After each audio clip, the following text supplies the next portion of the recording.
4យ៉ាងអំពីប្រេស៊ីលប្រេស៊ីលគឺជាប្រទេសមួយដែលមានឈ្មោះជាផ្លូវការថាសាធារណរដ្ឋសហព័ន្ធប្រេស៊ីលប្រទេសធំជាងគេនិងខាងកើតបំផុតនៅអាមេរិកខាងត្បូងវាជាប្រទេសដែលធំជាងគេទី5របស់ពិភពលោកទី1គឺជាម្ហូបដែលមានសណ្តែកខ្មៅដែលមានសាច់ជ្រូកនិងសាច់គោច្រើនប្រភេទ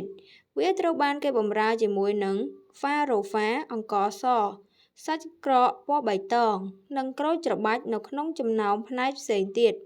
វាជាមុខម្ហូបដ៏ពេញនិយមជាលក្ខណៈធម្មជាតិនៃប្រទេសប្រេស៊ីលទី2រាជធានីបច្ចុប្បន្ននៃប្រទេសប្រេស៊ីលចាប់តាំងពីការស្ថាបនារបស់ខ្លួននៅក្នុងឆ្នាំ1960គឺប្រេស៊ីលានៅក្នុងទីក្រុងរ៉ូដេចេននេរ៉ូគឺជារាជធានីរបស់ប្រេស៊ីលនៅចន្លោះឆ្នាំ1763និងឆ្នាំ1960នៅក្នុងទីក្រុងសាវ៉ាឌ័រដែលបានបម្រើការជាកន្លែងសម្រាប់ការគ្រប់គ្រងអាណានិគមព័រទុយហ្គាល់នៅក្នុងប្រទេសប្រេស៊ីលសម្រាប់រយៈពេល2ទសវត្សរ៍ដំបូងរបស់ខ្លួន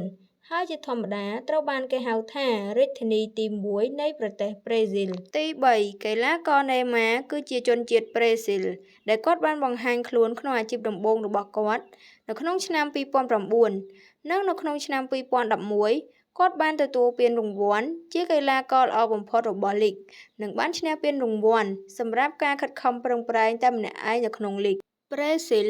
មានផ្ទៃក្រឡាសរុប 8.5 លានគីឡូម៉ែត្រការ៉េ